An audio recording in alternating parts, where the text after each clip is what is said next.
क्योंकि अभी कुछ दिन पहले पीएम के इकोनॉमिक एडवाइजर तक आर्टिकल लिख चुके हैं संविधान बदलने की, और आप क्या बात करते हैं? आप हम पर आरोप लगाते हैं। आप ही के दर्जनों नेता, पीएम के एडवाइजर, सब कुछ हर कोई बोल चुका है संविधान खत्म करेंगे, उसी संविधान से जिससे पिछड़ों को, दलितों को, महिलाओं को, अल्पसंख्यकों को सबको राइट मिलता है। तो क्या आप सबका राइट खत्म कर देना चाहते हैं? और जिस दिन आप संविधान खत्म करने की कोशिश करेंगे, जनता सड़क पर उतर आएगी। वही बात लालू जी ने कहा था, ये बात आप कान खोलकर और संविधान की आत्मा बदली गई 42वें संविधान संशोधन में 1976 में सेकुलर सोशलिस्ट वर्ड डालकर। और आपको न पता हो तो मैं बता दूं, सेकुलर वर्ड पे बहस हुई, इसको इनिशिएट करने वाले थे एच.एन. मुखर्जी, उस पर डिस्कशन करने वाले थे लोकनाथ मिश्रा और पंडित जवाहरलाल नेहरू, और बाबा साहब अंबेडकर ने कहा कि जो देश में माइनॉरिटी शब्द होगा तो सेकुलर नहीं हो सकता, सेकुलर होगा तो माइनॉरिटी नहीं हो सकता। मगर पंडित नेहरू का बहुत आग्रह है कि माइनॉरिटी होना चाहिए, इसलिए सेकुलर नहीं होगा। ये बाबा साहब अंबेडकर की फाइटिंग है इसलिए। मगर बाबा साहब ने जिसको संविधान की आत्मा कहा था, वो आत्मा को काटकर 1976 में संविधान संशोधन करके शब्द डाला गया। जय श्री राम दोस्तों, एक बार फिर से नए डिबेट वीडियो में आपका स्वागत करता हूं। मेरा नाम है गौरव और आप देख रहे हो गोलू रिएक्शन टीवी।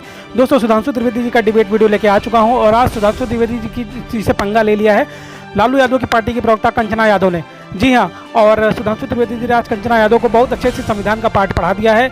नेहरू जी से लेके जो संविधान में किस तरह से संशोधन किया गया, सेकुलर शब्द डाला गया, या जो भी संविधान में बदलाव किए गए, संशोधन किए गए, उनके बारे में आज सुधांशु जी ने कंचना यादव को अच्छा ज्ञान दिया। तो दोस्तों, डिबेट शुरू कर लेते हैं। चैनल पे पहली बार है, चैनल को सब्सक्राइब करिएगा दोस्तों, वीडियो को लाइक और शेयर जरूर करें। चलिए वीडियो की ओर चलते हैं। साथ कंचना यादव है। कंचना यादव, लालू यादव को क्यों बोलना पड़ा कि संविधान बदलने की कोशिश करेगा, देश की गरीब जनता उनकी आंख निकाल लेगी, लेकिन संविधान तो बदलने की बात भारतीय जनता पार्टी ने करी नहीं। प्रधानमंत्री ने तो उल्टा बोला कि संविधान है और हमेशा रहेगा, चाहे बाबा साहब भी उतर के अब नीचे आ जाए, संविधान नहीं बदला जा सकता। क्या आपको लगता नहीं है कि आप डर दिखाकर अपना गेम बनाना चाहते हैं, पॉलिटिकल गेम बनाना चाहते हैं? यह आरोप है बीजेपी का आपके ऊपर, आप डर की दुकान चला रहे हैं। देखिए, दूसरे पर परिवारवाद का आरोप लगाने वाले खुद भारतीय जनता पार्टी एक व्यक्तिवाद की पार्टी बनकर रह गई है। एक ही व्यक्ति का चलता है, मतलब दर्जनों नेता भारतीय जनता पार्टी के बोल चुके हैं। जो एक रील वाले राम है ना, वो भी बोल चुके हैं कि हम इसलिए हमें 400 पार दो क्योंकि हमें संविधान बदलना है, लेकिन उन पर ये कार्रवाई नहीं करेंगे। अरे हटा दीजिए उनको, क्यों दिया आपने उनको टिकट, क्यों लड़ा रहे हैं आप उनको, ये जानते हुए कि जो भारतीय संविधान है उसी के दायरे में इस देश का कोर्ट भी आता है, उसी के दायरे में आपका सबसे पसंदीदा जो है ना एजेंसी ईडी और सीबीआई, जिसको आप विपक्ष के पीछे छोड़ रखे हैं, वो भी भारतीय संविधान के दायरे में ही आता है। तो क्या आप ईडी, सीबीआई, कोर्ट सब कुछ खत्म करने की बात कर रहे हैं? अगर नहीं कर रहे हैं तो पीएम मोदी के चलते नहीं, बल्कि जितने भी लोग बोले हैं कि हम संविधान को खत्म कर देंगे, सबसे माफी मंगवाइए और सबको हटाइए, सबका कैंडिडेट कैंसिल करवाइए, लेकिन नहीं करवाएंगे क्योंकि आपकी मंशा है। मंशा इसलिए है क्योंकि अभी कुछ दिन पहले पीएम के इकोनॉमिक एडवाइजर तक आर्टिकल लिख चुके हैं संविधान बदलने की, और आप क्या बात करते हैं? आप हम पर आरोप लगाते हैं। आप ही के दर्जनों नेता, पीएम के एडवाइजर, सब कुछ हर कोई बोल चुका है संविधान खत्म करेंगे, तो उसी संविधान से जिससे पिछड़ों को, दलितों को, महिलाओं को, अल्पसंख्यकों को सबको राइट मिलता है। तो क्या आप सबका राइट खत्म कर देना चाहते हैं? और जिस दिन आप संविधान खत्म करने की कोशिश करेंगे, जनता सड़क पर उतर आएगी। वही बात लालू जी ने कहा था, ये बात आप कान खोलकर सुन लीजिए। अगर ऐसा नहीं है तो उनको बंद करिए और बोलिए सबको माफी मांगे, आपका कोई अधिकार नहीं। अरे इनको तो यह भी नहीं मालूम होगा कि संविधान में बनाने में कितने दिन लगे थे और संविधान सभा की कितनी बैठकें हुई थी, और इनका एक लेकिन देखिए मैं कंचना यादव आप राष्ट्रीय जनता दल की नुमाइंदगी है, आप करती हैं। 2014 में क्या कहा गया कि नरेंद्र मोदी आएगा तो संविधान बदल देगा, मुसलमानों का रहना दूभर हो जाएगा, ये कहा गया, कुछ हुआ? कुछ नहीं हुआ। 2019 में कहा गया, 2019 के अंदर कंचना यादव जी 2019 में कहा गया ये देश का आखिरी चुनाव है। हर पॉलिटिकल पार्टी ने यह बात बोली जो नरेंद्र मोदी और भारतीय जनता पार्टी के विरोध में थी, ये देश का आखिरी चुनाव है। चुनाव हो रहा है, आप भी चुनाव लड़ रही हैं, आपको जीतने की उम्मीद है ना? इस देश में जीतने की उम्मीद है ना? मैं आपको बता रही हूँ, इस जितने भी भड़काऊ भाषण दिए गए हैं, जितने भी भड़काऊ भाषण इस देश में अल्पसंख्यकों के खिलाफ दिए गए हैं, उसका डेटा आया हुआ है। मोर देन 80% उन राज्यों से आए हैं जहां पर भारतीय जनता पार्टी की सरकार है। ये शांति की बात करते हैं। अरे मणिपुर में आग लग गया, 2 समुदाय लड़ रही थी आपस में, लेकिन कब गए देश के गृह मंत्री? कब गए? जब चुनाव आ गया। और कहते क्या है? नहीं, उससे पहले गए गृह मंत्री, 4 दिन वहां पे वो रुके। सरकार का पूरा उपाय। ठीक है, मैं जवाब लेता हूं। गृह मंत्री उससे पहले गए थे, उन्होंने फ्लोर ऑफ द हाउस में भी इस बात को बोला था। सुधांशु त्रिवेदी, क्योंकि सुधांशु का रिप्लाई जरूरी है। सुधांशु बताता हूं, ये कंचना यादव जी बता सकती हैं कितने दिन? हमसे इन्होंने भी सवाल पूछा था ना कि संविधान कितने दिन में बना, बताइए कितने दिन में बना, बताइए मुझे संख्या।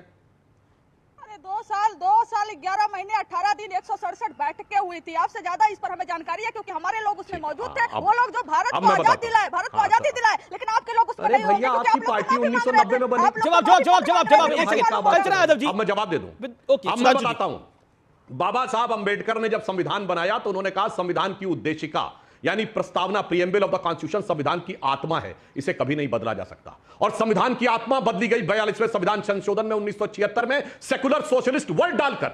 और आपको न पता हो तो मैं बता दूं, सेकुलर वर्ड पे बहस हुई, इसको इनिशिएट करने वाले थे एचएन मुखर्जी, उस पर डिस्कशन करने वाले थे लोकनाथ मिश्रा और पंडित जवाहरलाल नेहरू, और बाबा साहब अंबेडकर ने कहा कि जो देश में माइनॉरिटी शब्द होगा तो सेकुलर नहीं हो सकता, सेकुलर होगा तो माइनॉरिटी नहीं हो सकता। मगर पंडित नेहरू का बहुत आग्रह है कि माइनॉरिटी होना चाहिए, इसलिए सेकुलर नहीं होगा। यह बाबा साहब अंबेडकर की फाइटिंग है, इसलिए। मगर बाबा साहब ने जिसको संविधान की आत्मा कहा था, वो आत्मा को काटकर 1976 में संविधान संशोधन करके शब्द डाला गया। दर्शकों से जाके चेक कर लीजिएगा प्रीएम्बल ऑफ द कॉन्स्टिट्यूशन किसके जमाने में बदला गया है। संविधान की मूल भावना कुचली गई है, जिसको बाबा साहब अंबेडकर ने आत्मा कहा। और संविधान सभा की प्रोसीडिंग जाके देख लीजिएगा, जो सारी बातें रिजेक्ट की गई उसके साथ। और आज मैं आपको बताना चाहता हूं, यह मुस्लिम लीग के साथ इन्होंने गठबंधन किया। 28 अगस्त 1947 की संविधान सभा की स्पीच जाके देख लीजिए, जिस समय मुस्लिम लीग के सदस्यों ने कहा मुसलमानों को अलग पहचान चाहिए, मुसलमानों को अलग स्थान चाहिए, मुसलमानों को अलग चुनाव चाहिए, तो सरदार पटेल ने कहा कि भारत में रहने वाले ज्यादातर मुसलमानों ने पाकिस्तान बनाने के लिए वोट किया है। एक रात में आपका दिल नहीं बदल गया, मगर अब जो हो गया सो हो गया। अब अलग पहचान, अलग चुनाव की बात मत करो। अब यह कहो देश के साथ कैसे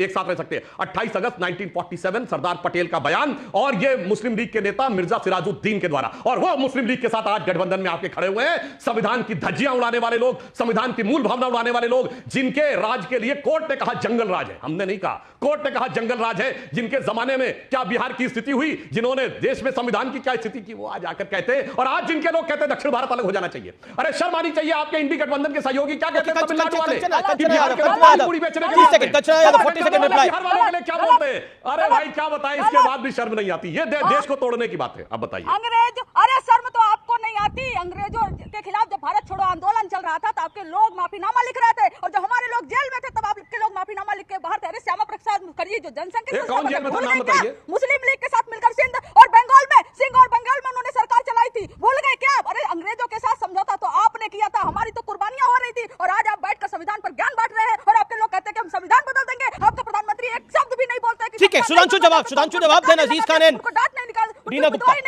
ओके, देखिए 1 वर्सेस 3 है। मेरा निवेदन है एक एक करके। Sudhanshu quick reply. जोश, कांचना जी ज्यादा जोश में मत आइए। मैं आपको कह रहा हूं कि 1942 में से लेकर 1931 से 47 तक कोई आंदोलन ही नहीं हुआ। और आप संविधान की बात करते हैं। जवाहरलाल नेहरू 2 सितंबर 1946 को जब प्रधानमंत्री बने अंतरिम सरकार के, वेवल ने शपथ दिलाई। किसकी शपथ ली थी? क्वीन की निष्ठा की शपथ ली थी, यूनियन जैक के झंडे के नीचे शपथ ली थी।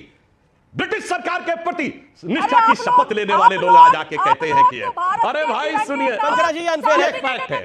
अरे भाई ये तो फैक्ट है, आप चिल्लाइए मत। अरे आप कहां थे? आपकी पार्टी 1990 में बनी है भाई।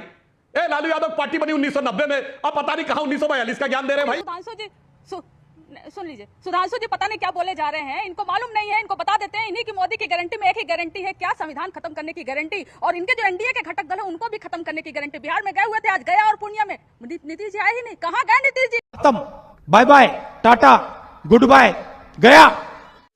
तो दोस्तों डिबेट समाप्त हो चुकी है, और अगर यहाँ तक आप लोगों ने वीडियो देख लिया है तो आप सभी से रिक्वेस्ट है कि चैनल को सब्सक्राइब कर लें, साथ ही साथ बेल वाले आइकन को प्रेस करके ऑल पे क्लिक कर लीजिएगा, जिससे जब भी हमारा वीडियो अपलोड होगा उसकी नोटिफिकेशन आपके पास आ जाएगी।